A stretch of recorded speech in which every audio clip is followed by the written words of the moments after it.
എല്ലാവർക്കും നമ്മുടെ ഒരു പുതിയ വീഡിയോയിലോട്ട് സ്വാഗതം. അപ്പോൾ ഇന്നത്തെ നമ്മുടെ റെസിപ്പി എന്ന് പറയുന്നത് വെറും 4 ചേരുവകൾ കൊണ്ട് എളുപ്പത്തിൽ റെഡിയാക്കി എടുക്കാൻ പറ്റിയ നല്ലൊരു ചോക്ലേറ്റ് കേക്കാണ് കേട്ടോ. ഈ ഒരു കേക്ക് നമ്മൾ മൈദയോ ബേക്കിംഗ് സോഡയോ മുട്ടയോ ഒന്നും ഉപയോഗിക്കുന്നില്ല. എന്നാൽ നല്ല ടേസ്റ്റി ആയിട്ട് നമുക്ക് ചെയ്തെടുക്കാൻ പറ്റിയ അടിപൊളിയായിട്ടുള്ള ചോക്ലേറ്റ് കേക്കാണ്. ഏത് കേക്കിൻ്റെയും ബേസ് ആയിട്ട് നമുക്ക് ഈ ഒരു കേക്ക് ചെയ്തിട്ടെടുക്കാം കേട്ടോ. അപ്പോൾ എല്ലാവരും ഒന്ന് കണ്ടു നോക്കിയിട്ട് ട്രൈ ചെയ്ത് നോക്കുന്ന സമയത്ത് ഉറപ്പായിട്ടും ഫീഡ്ബാക്ക് അറിയിക്കുക. പിന്നെ കണ്ടുകൊണ്ടിരിക്കുന്ന സമയത്ത് ഈ ഒരു കേക്ക് ഇഷ്ടമുള്ളവർ താഴെ കാണുന്ന ലൈക്ക് ബട്ടണിൽ മറക്കാതെ ഒന്ന് ക്ലിക്ക് ചെയ്തേക്കണേ. പിന്നെ പുതുതായിട്ട് നമ്മുടെ ചാനൽ ആരെങ്കിലും കാണുകയാണെന്നുണ്ടെങ്കിൽ സബ്സ്ക്രൈബ് ചെയ്തിട്ട് സപ്പോർട്ടും കൂടി ചെയ്യട്ടോ.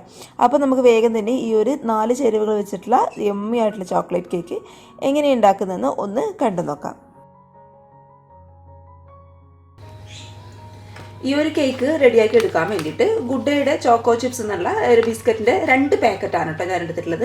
അപ്പോൾ ഗുഡ് ഡേയുടെ ഈ ഒരു ചോക്ലേറ്റ് ഫ്ലേവറുള്ള ബിസ്ക്കറ്റ് തന്നെ വേണമെന്നില്ല, ചോക്ലേറ്റ് ഫ്ലേവറുള്ള ഏത് ബിസ്ക്കറ്റ് വേണമെന്നുണ്ടെങ്കിൽ എടുക്കാം. പക്ഷെ ഒരു കാര്യം മാത്രം ശ്രദ്ധിക്കുക, ക്രീം ബിസ്ക്കറ്റ് എടുക്കാൻ വേണ്ടിയിട്ട് പാടില്ല. ഇതുപോലെ ക്രീം ഇല്ലാത്ത ബിസ്ക്കറ്റ് വേണം നമ്മൾ ഇതിലോട്ട് എടുക്കാൻ വേണ്ടിയിട്ട്. അപ്പോൾ നമുക്ക് ഈ ഒരു ബിസ്ക്കറ്റ് മുഴുവനായിട്ട് പൊളിച്ചെടുത്തിട്ട് മിക്സിയുടെ ജാറിലിട്ടിട്ട് നന്നായിട്ടൊന്ന് അടിച്ചിട്ട് എടുക്കണം കേട്ടോ. അപ്പോൾ ഇത് 2 പാക്കറ്റും ഞാനൊന്ന് ആദ്യം ഒന്ന് പൊളിച്ചിട്ട് എടുക്കട്ടെ.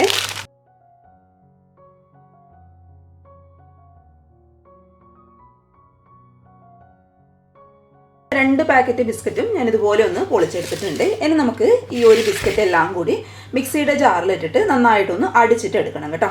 അപ്പോൾ അടിച്ചെടുക്കുന്ന സമയത്ത് ഈ ഒരു മിക്സിയുടെ ജാറിൽ ഒരു തരി പോലും വെള്ളം ഉണ്ടാകാൻ പാടില്ല. നല്ല ക്ലീൻ ആയിട്ടുള്ള മിക്സിയുടെ ജാറായിരിക്കണം കേട്ടോ. അപ്പോൾ ബിസ്ക്കറ്റ് എല്ലാം കൂടി ഈ ഒരു മിക്സിയുടെ ജാറിലിട്ടിട്ട് നന്നായിട്ട് നമുക്കൊന്ന് പൊടിച്ചിട്ടെടുക്കാം. അപ്പോൾ ഇതിപ്പോൾ 2 ട്രിപ്പായിട്ടാണ് ഞാൻ പൊടിച്ചിട്ടെടുക്കുന്നത്.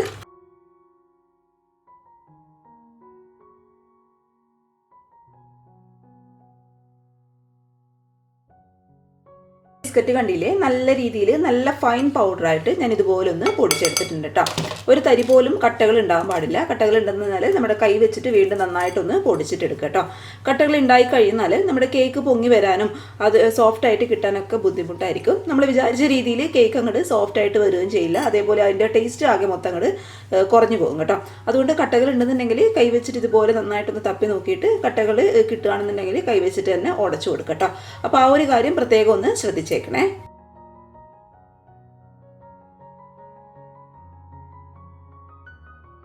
ഇനി നമുക്കിതിലോട്ട് മധുരത്തിന് ആവശ്യമായിട്ടുള്ള പഞ്ചസാര ചേർത്ത് കൊടുക്കാം കേട്ടോ. അപ്പോൾ ഒരു 3-4 ടേബിൾ സ്പൂൺ അളവിൽ പഞ്ചസാരയാണ് ഞാൻ ചേർത്ത് കൊടുക്കുന്നത്. ഈ ഒരു ബിസ്ക്കറ്റിൽ അത്യാവശ്യം മധുരമുണ്ട്, എന്നാലും കേക്ക് ആയതുകൊണ്ട് ഇച്ചിരി ഒന്ന് മധുരം കിട്ടാൻ വേണ്ടിയിട്ട് ഒരു 4 ടേബിൾ സ്പൂൺ അളവിൽ പഞ്ചസാര നമുക്കിതിലോട്ട് ചേർത്ത് കൊടുക്കാം. പിന്നെ പഞ്ചസാര ചേർക്കുന്ന സമയത്ത് ഇതുപോലെ നല്ല ഫൈനായിട്ട് പൊടിച്ചിട്ടുള്ള പഞ്ചസാര വേണം നമ്മൾ ചേർത്ത് കൊടുക്കാൻ വേണ്ടിയിട്ട്. മുഴുവനായുള്ള പഞ്ചസാര ചേർത്ത് കൊടുക്കരുത്. അപ്പോൾ കറക്റ്റ് ഒരു 4 ടേബിൾ സ്പൂൺ അളവിൽ പഞ്ചസാര ഞാൻ ഇതിലോട്ട് അങ്ങോട്ട് ചേർത്ത് കൊടുക്കുകയാണ്.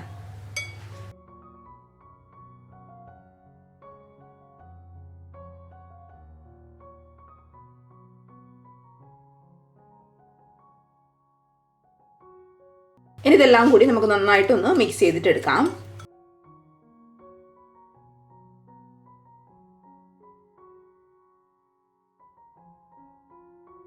ഈ ഒരു ബിസ്ക്കറ്റിൻ്റെ പൊടി പാലൊഴിച്ചിട്ട് നമുക്കൊന്ന് ലൂസാക്കി എടുക്കണം കേട്ടോ.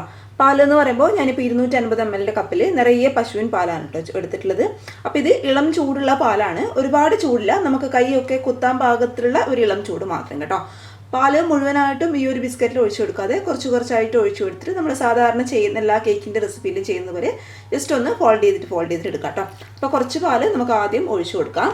എന്നിട്ട് നന്നായിട്ട് ഈ ഒരു സ്പാച്ചിൽ വെച്ചിട്ട് ഒന്ന് മിക്സ് ചെയ്തിട്ട് എടുക്കാം കേട്ടോ.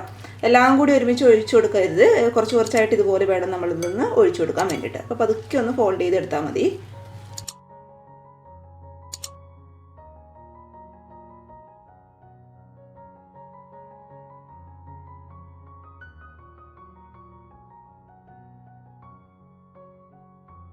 നമ്മുടെ കേക്കിൻ്റെ ബാറ്റർ ഇവിടെ റെഡി ആയിട്ടുണ്ട്. കറക്റ്റ് ഇതാണ് പരുവം. ഒരുപാട് അങ്ങോട്ട് ലൂസായി പോകാൻ പാടില്ല, അതേസമയം ഒരുപാട് ടൈറ്റിലിരിക്കാനും പാടില്ല. നമ്മൾ ഇതുപോലൊരു സ്പാച്ചിൽ വെച്ചിട്ട് താഴോട്ട് ഇടുന്ന സമയത്ത് റിബൺ പോലെ താഴോട്ട് വീഴണം.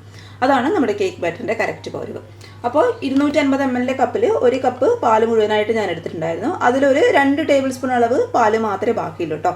ബാക്കി മുഴുവനായിട്ടും ഞാൻ ഇതിലോട്ട് അങ്ങോട്ട് ചേർത്ത് കൊടുത്തിട്ടുണ്ട്. ഇതുപോലുള്ളൊരു പാത്രത്തിലാണ് നമ്മൾ കേക്ക് റെഡിയാക്കി എടുക്കാൻ വേണ്ടിയിട്ട് പോകുന്നത്. ഈ ഒരു പാത്രത്തിൻ്റെ അടിഭാഗത്തായിട്ട് ഞാൻ ബട്ടർ പേപ്പർ വെച്ച് കൊടുത്തിട്ടുണ്ട് കേട്ടോ.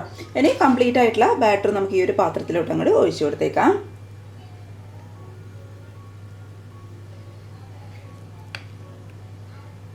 അപ്പോൾ ഇത് കേക്ക് ബാറ്റർ കംപ്ലീറ്റ് ആയിട്ട് ഈ ഒരു പാത്രത്തിൽ ഞാൻ ഒഴിച്ചു കൊടുത്തിട്ടുണ്ട്.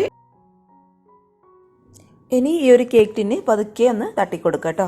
അതിൻ്റെ എയർ ബബിൾസും കാര്യങ്ങളൊക്കെ കംപ്ലീറ്റ് ആയിട്ട് അങ്ങോട്ട് മാറാൻ വേണ്ടിയിട്ടാണ് ഇതുപോലെ നമ്മളങ്ങോട്ട് കൊട്ടിക്കൊടുക്കുന്നത്.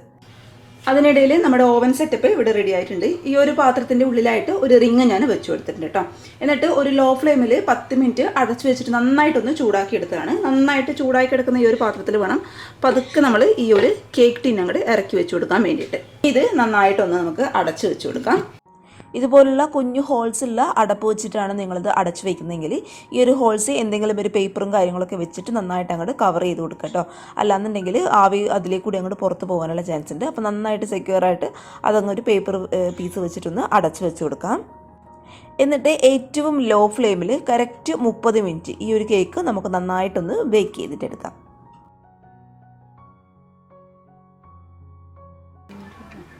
അപ്പം നമ്മുടെ കേക്ക് ഒരു 30-35 മിനിറ്റ് കൊണ്ട് നന്നായിട്ട് ബേക്കായിട്ട് വന്നിട്ടുണ്ട് കേട്ടോ. കറക്റ്റായിട്ട് പൊങ്ങി വന്നിട്ടുണ്ട്. ഇനി ഒരു ടൂത്ത് പിക്ക് വെച്ചിട്ടോ അല്ലാന്നുണ്ടെങ്കിൽ ഒരു ഇർക്കിൽ വെച്ചിട്ട് പതുക്കെ ഒന്ന് കുത്തി നോക്കുക. സെൻറ്ററിൽ വേണം നമ്മൾ കുത്തി നോക്കാൻ വേണ്ടിയിട്ട്. ഇതുപോലെ ക്ലിയർ ആയിട്ട് വരുന്നുണ്ടെന്നുണ്ടെങ്കിൽ നമ്മുടെ കേക്ക് നന്നായിട്ട് വെന്തിട്ടുണ്ടെന്നാണ് കേട്ടോ അർത്ഥം. ഇനി നമുക്ക് ഈ ഒരു പാത്രം, അതായത് ഈ ഒരു കേക്കിന് ഈ ഒരു ചൂടുള്ള പാത്രത്തിൽ നമ്മൾ എടുത്ത് മാറ്റി കൊടുക്കാം.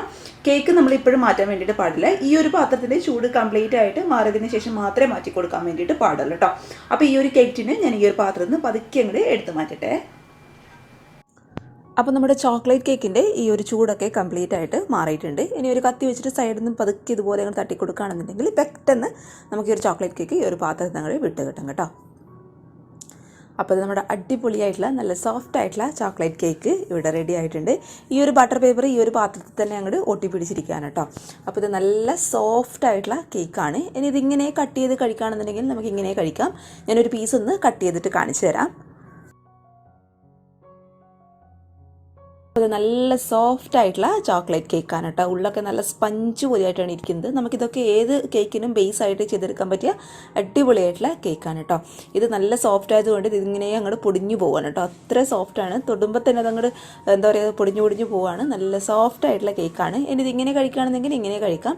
അല്ല ഇപ്പോൾ കുഞ്ഞുങ്ങൾക്കൊക്കെ നമുക്ക് കൊടുക്കുകയാണെന്നുണ്ടെങ്കിൽ ഇതിൻ്റെ മുകളിൽ ചോക്ലേറ്റ് ഗനാഷ് ഒഴിച്ചിട്ട് കൊടുക്കാം. അല്ലാന്നുണ്ടെങ്കിൽ നമ്മുടെ ന്യൂട്ടെല്ലൊക്കെ ചേർത്തിട്ട് കൊടുക്കുകയാണെന്നുണ്ടെങ്കിൽ കുട്ടികൾക്കൊക്കെ തീർച്ചയായിട്ടും ഇഷ്ടപ്പെടും കേട്ടോ. ഞാനിപ്പോൾ ഇതിൻ്റെ മുകളിൽ കുറച്ച് ന്യൂട്ടെല്ല ഒന്ന് സ്പ്രെഡ് ചെയ്ത് കൊടുക്കുകയാണ്.